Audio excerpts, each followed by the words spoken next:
മന്ത്രി വന്നതുകൊണ്ടോ അല്ല, കാലാവസ്ഥ കൊണ്ട് വന്ന മാറ്റമാണ്.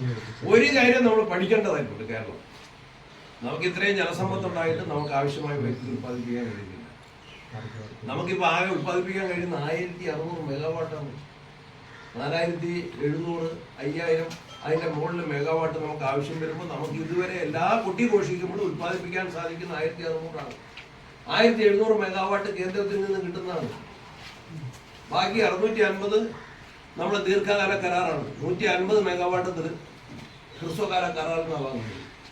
അപ്പൊ ഇതെല്ലാം പറയുമ്പോൾ എല്ലാ അവകാശവാദങ്ങളും ഉപയോഗിക്കുമ്പോഴും നമ്മൾ ഉത്പാദിപ്പിക്കുന്ന 1600.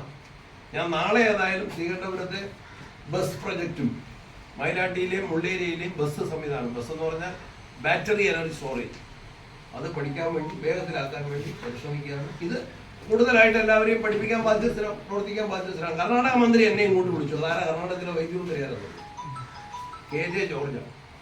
അദ്ദേഹം ഇന്നലെ 2 പ്രാവശ്യം എന്നോട് ഇങ്ങോട്ട് വിളിച്ചു. അപ്പൊ അവിടെ നിന്നുണ്ടെങ്കിൽ ഇങ്ങോട്ട് തരും. ഈ മുള്ളേരിയ സെപ്റ്റംബർ 15 തീർക്കാൻ പറ്റും. സമയത്തിന് തീർക്കാനാണ് പ്ലാൻ ഇടുന്നത്. അത് അവർക്ക് വളരെ ശക്തമായ നിർദ്ദേശം കൊടുക്കുന്നു. എന്നോട് ചെയർമാൻ പറഞ്ഞത് തീർക്കാൻ കഴിയുന്നില്ലെങ്കിൽ നടപടി എടുക്കുന്നതാണ്. തീർക്കാൻ കഴിയുന്നില്ലെങ്കിൽ ഉത്തരവാദിത്തപ്പെട്ട ഉദ്യോഗസ്ഥർക്കെതിരെ നടപടി എടുക്കുന്നതാണ് പറഞ്ഞിരിക്കുന്നു. അപ്പോൾ നടപടി ഒഴിവാക്കി തീർക്കുന്നതിന് വേണ്ടിയാണ് ഞാൻ നാളെ ആ 3 സ്ഥലം സന്ദർശിച്ച് എന്താണെന്ന് വിലയിരുത്തി അതിനെ ഡയറക്ടറും പ്രത്യേകിച്ച് ജനറേഷന്റെ ഡയറക്ടറോടും അതിന്റെ ചാർജുള്ള ഉദ്യോഗസ്ഥന്മാർ സി ഉൾപ്പെടെയുള്ളവരോടും കൂടി വരാൻ പറഞ്ഞു. ഈ താങ്കൾ ഈ KPCC 2 പദവിയിൽ നിന്ന് എപ്പോഴാണ് ഒന്ന് ഫ്രീ ആവോ? എപ്പോഴാന്ന് പറഞ്ഞത്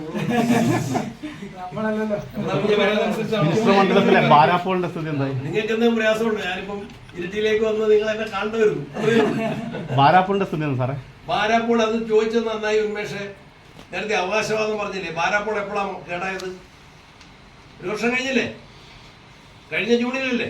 കഴിഞ്ഞ ജൂണെന്ന് പറഞ്ഞാൽ ഈ കഴിഞ്ഞതല്ല, 2025 ജൂണിൽ പ്രവർത്തന രഹിതമായ ബാരാപ്പോൾ നവീകരിച്ച് അതിന്റെ റിപ്പയർ വർക്ക് നടത്തി 1 വർഷം എടുത്തിട്ടും അതിന്റെ പഠനം പൂർത്തിയാക്കുകയോ ഉത്പാദനം നടത്തും. 40 മെഗാവാട്ട് എന്ന് പറഞ്ഞാൽ ഇന്ന് നമുക്ക് ആവശ്യം വരുന്നതിന്റെ 10-1. ആ 40 മെഗാവാട്ട് ഉത്പാദിപ്പിക്കാൻ കഴിയുന്ന ബാരാപ്പോളിനെ അവരെ അവഗണിച്ചു. ഞാൻ അവിടെ പോയി സന്ദർശിച്ചു. നേരത്തെ മന്ത്രിയുടെ കൂടത്തിൽ പോയി സന്ദർശിച്ചു. അപ്പോൾ മന്ത്രി എന്നല്ലെങ്കിൽ ഞാൻ വീണ്ടും പോയി സന്ദർശിച്ചു. അപ്പോൾ അവർ ഡൽഹിയിൽ നിന്ന് പഠന സംഘം വന്ന് അതിന്റെ റിപ്പോർട്ട് ചോദിച്ചു, പലവട്ടം ചോദിച്ചു. ഇന്നലെ ഞാൻ സംസാരിച്ചു. ബാരാപ്പോൾ ആവശ്യമായ പ്രവർത്തനങ്ങൾ നടത്തി അവിടെ ജനങ്ങളുടെ സുരക്ഷിതത്വം ഉറപ്പുവരുത്തിക്കൊണ്ട് ഉത്പാദനം വേഗത്തിലാക്കാൻ. എന്ന് പറഞ്ഞാൽ നമ്മൾ ഈ വൈദ്യുതിയുടെ കാര്യം എന്താ, നാളെ പോയിട്ടേക്ക് തുടങ്ങാൻ പറ്റില്ല. റോഡ് പണിയാണെങ്കിൽ ഇന്ന് തുടങ്ങാം, പാലമാണെങ്കിൽ തടിപ്പാലം വിടാം. ഇത് വൈദ്യുതിയല്ലേ.